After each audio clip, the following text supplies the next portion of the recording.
Assalamualaikum warahmatullahi wabarakatuh. Halo kawan-kawan semua dimanapun Anda berada, apapun aktivitas Anda pada hari ini, saya doakan Anda sukses berkah selamanya. Oke, baik kawan-kawan semua, pada video kali ini saya akan sampaikan sedikit pemahaman tentang unsur hara pada tanaman. Oke, langsung saja tanpa perlu basa-basi lagi. Bagi Anda yang baru bergabung di channel ini, saya ucapkan selamat bergabung dan salam sukses. Dan kami tunggu juga sedekah subscribe-nya, like, komen, dan share. Tentunya untuk mendukung channel ini agar terus berkembang dengan sempurna. Oke, baik, kita langsung saja ke topik unsur hara pada tanaman.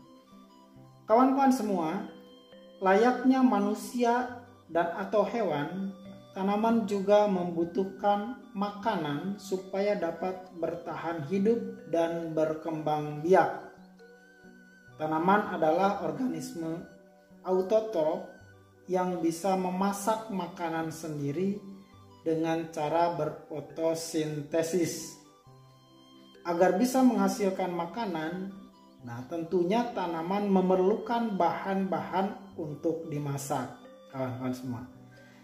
Selain air, karbon dioksida dan cahaya matahari, tanaman juga memerlukan berbagai nutrisi atau unsur hara sebagai bahan memasak makanan. Nah, kawan semua, unsur hara yang dibutuhkan oleh tanaman ya setidaknya ada 16 unsur yang penting, atau bisa disebut juga dengan hara esensial. Jadi ada unsur hara esensial itu yang paling tidak ada 16. Di mana yang 16 ini terbagi menjadi dua jenis, yaitu unsur hara makro dan unsur hara mikro. Nah, apa saja unsur hara ini? Ya, oke, baik, kita akan jelaskan di whiteboard ya kawan-kawan semua. Jadi kita akan buat simulasi seperti ini. Jadi ini kita akan tulis dulu unsur hara, ya, unsur hara tanaman.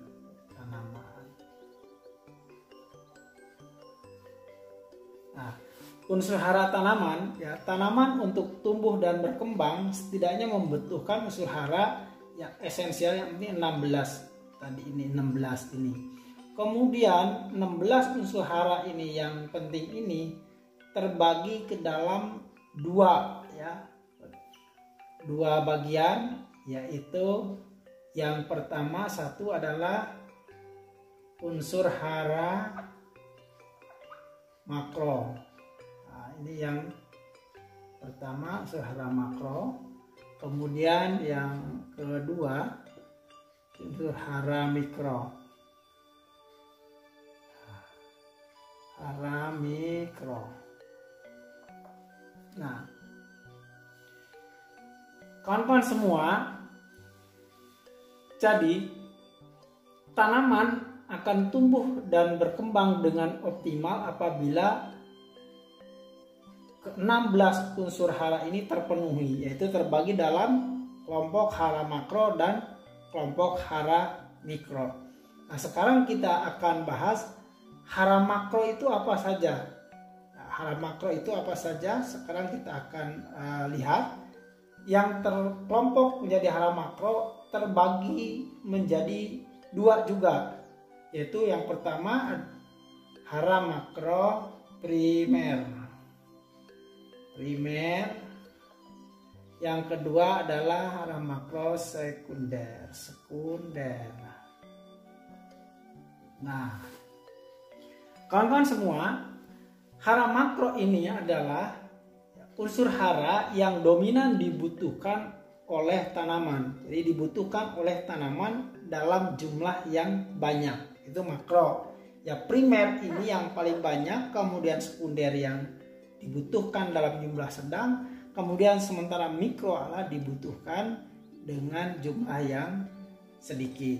Nah sekarang apa saja hara makro primer tersebut?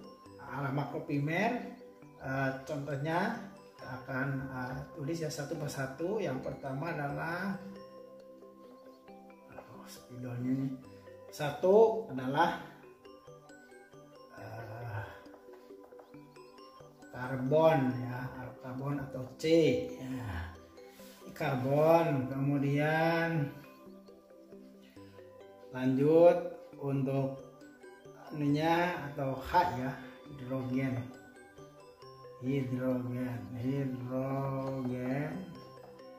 tersebut H gitu ya. Kemudian oksigen ya, oksigen tersebut O. Nah sahabat semua, ini kategorinya hara makro ya, dimana karbon, hidrogen, oksigen ini adalah unsur hara yang kita tidak usah beli karena ini dihasilkan oleh alam, yaitu oleh air dan udara. Nah, jadi air dan udara ini kategorinya primer. Kemudian yang primer itu kategorinya primer itu apalagi, yaitu ada nitrogen, P fosfor ya, kemudian K kalium.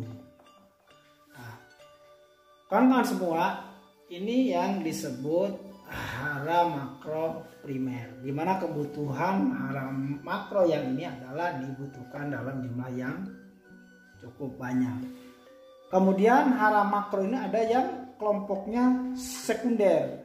Nah, seperti apa contohnya hara yang sekunder? Seperti Mg, magnesium.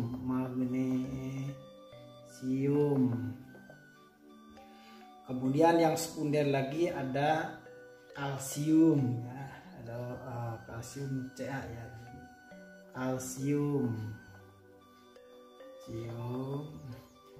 Kemudian yang terkelompok ke dalam hara makro yang sekunder itu Mg, kemudian kalsium, ada juga S ya, S, sulfur.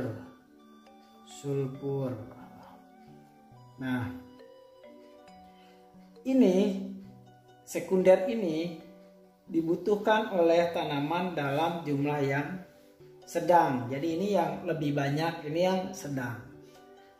Nah, sedangkan hara mikro ini dibutuhkan oleh tanaman dalam jumlah yang sedikit. Contohnya seperti apa haranya? Apa saja ini yang tergolong ke hara mikro? Yaitu hara mikro itu ada yang boron, B. Kemudian ada besi ya, Fe. Kemudian ada mangan ya, Mn. Kemudian molybdenum ya, Mo ya,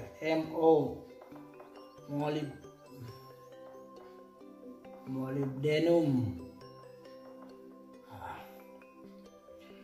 Kemudian Zn, seng ya, seng. Kemudian ada silikon, Si. Kemudian tembaga ya, tembaga itu Cu, tembaga. Nah, inilah yang terkelompok ke hara mikro. Dan inilah kalau kita total jumlahnya ada 16, yaitu 1, 2, 3, 4, 5, 6, 7, 8, 9, 10, 11, 12, 13, 14, 15, 16. Jadi ini 16 hara ini ya, ini semuanya dibutuhkan oleh tanaman.